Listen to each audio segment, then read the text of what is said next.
Syria में तूफान आया, ज़लज़ला आया, अर्थक्वेक आया, क्या ये वाली जो निशानी है ये इमाम ज़मान इस्लाम के आने की एक पहली निशानी है जो कि अभी मुकम्मल हो चुकी है और आप सारे लोग जो है वो ये बात नहीं जानते? क्या रिवायतों में ऐसा कोई जुमला आया है कि जिसमें मासूम ने वाज़ेह तौर पर फरमाया हो कि शाम में, सीरिया में कोई अर्थक्वेक आएगा और उसके बाद जो है वो मौत का बाजार गर्म किया जाएगा? क्या ऐसी बात है? अगर है तो वो पूरी बात क्या है और अब अगली स्टेप क्या होगी इसके बाद, इस सब पे बात करने जा रहे हैं। आप वीडियो देख रहे हैं। वो देखो सामने पर्दा उठा कर आ गए हैदर, अली का जो अली है वो मेहदी जो वली है, जो अव्वल आखिरी है उसी की खुसरवी है, वो है ज़हरा का दिलबर।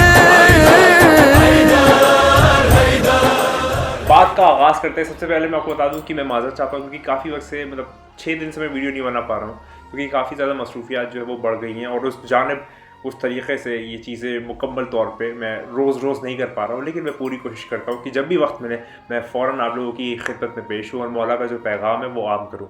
तो उसके लिए मैं माज़रत चाहता हूँ कि मैं रोज़ मुसलसल नहीं कर पा रहा हूँ, लेकिन आप कोशिश करूँगा कि करूँ इंशाल्लाह।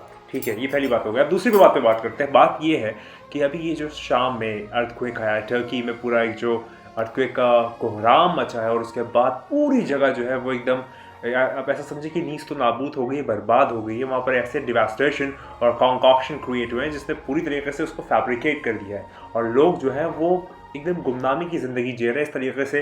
कोई धंस गया है, कोई मर गया है, किसी के बाप दादा मर गए, किसी की बेटी मर गई, किसी का पूरा ख़ानदान जो है वो ख़त्म हो गया, बिल्डिंग्स पूरी गिर गई। मतलब इतना ज़्यादा ज़ोर का और इतनी ज़्यादा आप कह सकते हैं डिवास्टेटिंग एक्सपीरियंस था इन सब लोगों के लिए कि वो लोग अभी भी खौफ खाए हुए हैं कि अब कब क्या हो जाए कुछ नहीं जानते। तो ये वाली जो चीज़ है ये तो अभी आपने रिसेंटली देखी और आपने एक्सपेक्ट नहीं की होगी कि ये चीज़ शाम में हो जाएगी और इस तरीके से हो जाएगी। अब बात करते हैं कि जो रिवायतों में जुमला है, जो हम लोग एंड टाइम्स की स्टडी करते हैं हिंदुज़म के पर्सपेक्टिव से, पारसी के पर्सपेक्टिव से, बुद्धिज़्म के पर्सपेक्टिव से, क्रिश्चियनिटी के पर्सपेक्टिव से, इस्लाम के पर्सपेक्टिव से, जो अलग अलग पर्सपेक्टिव्स को हम लोग एक मीज़ान में ला के देखते हैं और फिर अलग अलग पर्सपेक्टिव्स को हम लोग पेश करते हैं। तो अब देखते हैं इस्लामिक पॉइंट ऑफ व्यू से कि जो रिवायतों में कुछ जुमले आए हैं, क्या वहाँ पर शाम के मुताबिक कुछ कहा गया है कि शाम यानी कि सीरिया, जो मौजूदा सीरिया है जिसके अंदर टर्की, पहले ज़माने में टर्की भी उसके अंदर समवन इंक्लूड आप कर सकते हैं, तो क्या पहले उसके अंदर कुछ ऐसी चीज़ थी कि वहाँ पर ये होगा तो उसके बाद क्या होगा? क्या ऐसा कोई जुमला आया है? यही वाली बात मैं अबुल हसन सर से बात कर रहा था कुछ दिनों पहले और उन्होंने उर्दू की किताब, क्योंकि मैं उर्दू इतनी ज़्यादा रवानगी से नहीं पढ़ पाता, बोल लेता हूँ लेकिन पढ़ने में थोड़ी सी रवानगी नहीं है, अटक अटक के पढ़ता हूँ, तो उन्होंने एक बहुत ज़बरदस्त मुझको रिवायत जो है वो पढ़ के सुनाई और मैंने सोचा कि क्यों ना आप लोगों के साथ बयान किया जाए और उसके अंदर देखें कि मासूम क्या फरमाते हैं कि जब सीरिया में अर्थक्वेक आ जाएगा उसके बाद क्या क्या होगा, किस तरीके से होगा, किस तवातुर से होगा, क्या प्रोसेस होगा, क्या उसकी टाइमलाइन होगी, क्या डेफिनेशन होगी, क्या उसके अंदर ऐसी ऐसी चीज़ें जो है जो उसको सिंथेसाइज करेगी, उसके अंदर हम लोग कुछ बात करें। तो चले स्ट्रेट अब हम लोग चलते हैं उस ऑडियो क्लिप पे जो कि अबुल हसन सर की आवाज़ में है। उसमें उन्होंने क्या रिवायत पूरी पढ़ के सुनाई है और उन्होंने बताया है, तो हम लोग मिलकर सुनते हैं और उस पर हम लोग थोड़ा सा डिस्कशन करते हैं, आगाज़ करते हैं और फिर देखते हैं कि आखिर क्या चीज़ जो है वो अब इसके बाद होगी। स्टार्ट करते हैं। बिस्मिल्लाहिर्रहमानिर्रहीम। या अली में सरकार, ये मैंने हदीस शेयर की है, बहारुल अनवार में भी इसका जिक्र है कि आप भी पढ़ चुके हैं इससे पहले, कि मौला से शाम में ज़लज़ले के बारे में पूछा गया तो मौला ने कहा कि शाम में ज़लज़ला आएगा जिसमें 1 लाख से ज़्यादा आदमी हलाक होंगे।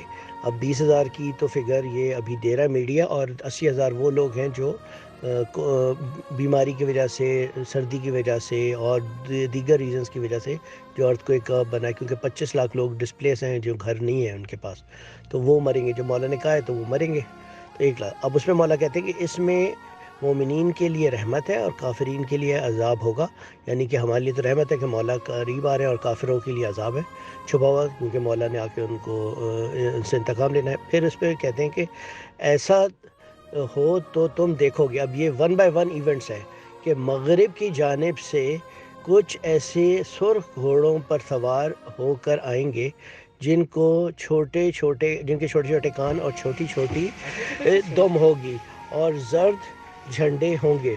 फिर कत्ल का बाज़ार गर्म होगा, यानी अब ये इस बात वॉर की बात कर रहे हैं मौला के जी के वॉर होगी। फिर जब ऐसा देखो तो तुम दमिश्क में करिया, जिसका नाम हर्शिया है, वो धसेगा। और फिर इसके बाद मौला जिक्र करते हैं जब तुम ये देखो तो उसका सुफियानी का खुरूज होगा जो दमिश्क के मेंबर पे बैठेगा।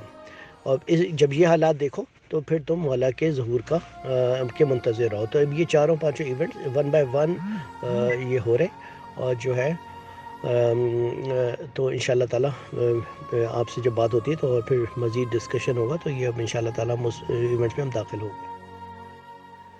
तो आपने ऑडियो सुनी अबुल हसन सर की। आज सुबह भी मेरा डिस्कशन हुआ अबुल हसन सर के साथ और चीज़ों को हम लोग देख रहे थे कि किस पर्सपेक्टिव में कहाँ जा रही है, क्या हो रहा है। तो आपने यहाँ पर देखा, वाज़ेह तौर पे सुना कि जब शाम में अर्थक्वेक आ जाए, रिवायत के हिसाब से जब शाम में अर्थक्वेक आ जाए तो उसके बाद जो है वो मौत का बाज़ार गर्म किया जाएगा, यानी कि मगरबी यानी कि जितनी भी वेस्टर्न हुकूमत है वो जो है मौत का बाज़ार गर्म करेगी, यानी कि एक ऐसी वॉर लाइक सिचुएशन, यानी कि एक आलमी जंग की सिचुएशन जो है वो अराइज कर दी जाएगी, जिसके अंदर बहुत ज़्यादा तबाही और बर्बादी होगी, लोगों का कत्ल होगा, लोगों को मारा जाएगा, लोगों के ऊपर ज़्यादतियाँ, जुल्म होगा। ये सारी चीज़ें तब होगी जब शाम में अर्थक्वेक आ जाएगा। आप देख सकते हैं कि शाम में अभी रिसेंटली अर्थक्वेक आ गया और कितनी बुरी तरीके से तबाही, बर्बादी, मुश्किलात, परेशानियाँ वहाँ पर अभी फ़िलहाल के तौर पे चल रही हैं। उसके अंदर टर्की भी इन्वॉल्व है कहीं ना कहीं, वहाँ पर भी एक बहुत बड़ा अर्थक्वेक आया है और शाम में लोग बहुत परेशान हैं, एक अलग ही वहाँ पर सभा बन चुका है। तो अब जो अगली स्टेप है, जो नेक्स्ट स्टेप है, जो नेक्स्ट आप कह सकते कमांडमेंट है, या फिर जो एक नई चीज़ जो अब अगले स्टेप पे होगी, वो ये है कि अब मौत का बाज़ार गर्म किया जाएगा, यानी कि लोगों को मारा जाएगा, लोगों के ऊपर जुल्म और ज़्यादती होगी, यानी कि जो आर्मीज़ है कहीं ना कहीं वो एक वॉर लाइक सिचुएशन जो है वो अराइज करेगी।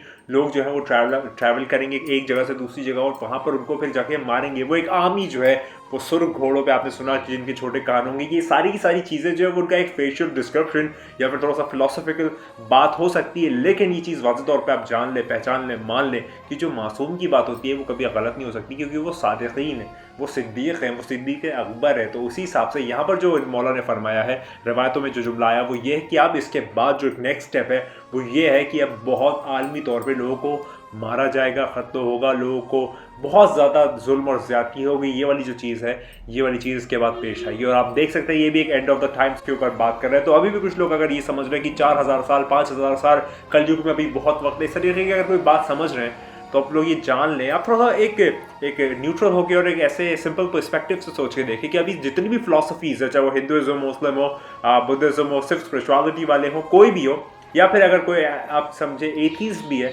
और अगर वो रिसर्च करता है, वो सारे के सारे लोग यही कह रहे हैं कि जितनी भी फिलोसफीज़ हैं वो एंड टाइम्स के ऊपर आके कहीं ना कहीं कॉन्साइड करती है और कहती है कि हाँ, हम एंड टाइम्स में जी रहे हैं, हम लोग आखिरी वक्त में जी रहे हैं। और सारे के सारे लोग यही मानते हैं कि उनका जो मसीह है, उनका जो कल की अफ्तार है, उनका जो सशोयंत है और उनका जो इमाम मेहदी अलैहिस्सलाम है वो आने वाला है, वो बहुत जल्द आने वाला है। नहीं कि सारे के सारे लोग जो है वो यही मानते हैं कि जो हमें बचाने वाला मसीहा है वो बहुत जल्द आने वाला है। ये सारे के सारे अलामात और जो निशानियाँ और जितनी भी आप कह सकते हैं हतमी अलामत आप कह लें कहीं ना कहीं, वो सारी की सारी मुकम्मल होती चली जा रही। तो अगर कोई सोचता है कि अभी बहुत वक्त है मौला के ज़हूर में, अभी बहुत लंबा फासला है, अभी तो बहुत दिन है और अभी हमें एकदम सुकून चैन से रहना है, अभी तो बिल्कुल कुछ ऐसा घबराने परेशान होने की बात नहीं, तो फिर आप लोग जान लें, मान ले, पहचान ले कि वो आने वाला है, वो बहुत जल्द आने वाला है। मैंने वाज़ेह तौर पे बता दिया कि रवायतों में ये जुमला आया कि जब शाम में अर्थक्वेक आ जाए तो उसके बाद जो है वो मौत का बाजार जो है वो गर्म किया जाएगा और लोगों को बहुत ज़्यादा मास एक्सटेंशन के ऊपर मारा जाएगा। तो ये वाली बात आप जान लें,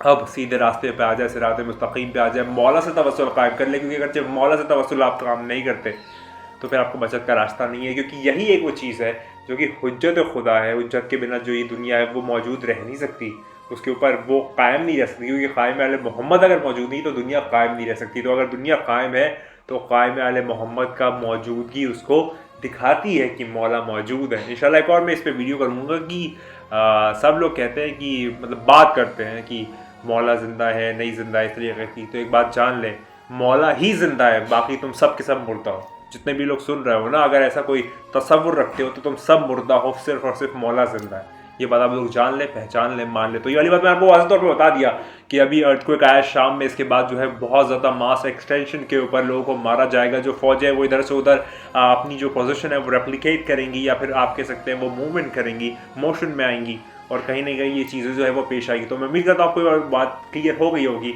मेरा बताने का जो मेन पर्सपेक्टिव था वो ये था कि अभी शाम में ज़लज़ला आया है, दुनिया में और क्या क्या होना है, बहुत कुछ होना है, बहुत ज़्यादा एक्सटेंट में होना है।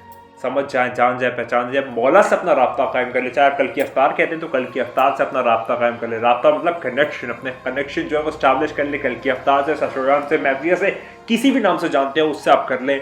या अगर आप साहिब ज़बान नरगिस चाशमान, यूसुफ ज़ारा, अब्बा सौलेह, बक़ीउल्लाह से, हुज्जतुल्लाह से कनेक्शन कायम नहीं करते हैं आखिरी वक्त के दौरान, या तो आपकी बचत का रास्ता कोई नहीं होगा। मिस्टर एक ही बात कहूँगा कि वो आने वाला है, वो बहुत जल्द आने वाला है। तू नहीं है, बस वही है। खुदा को याद करो यार, खुदा को याद करो। खुदा हाफिज़।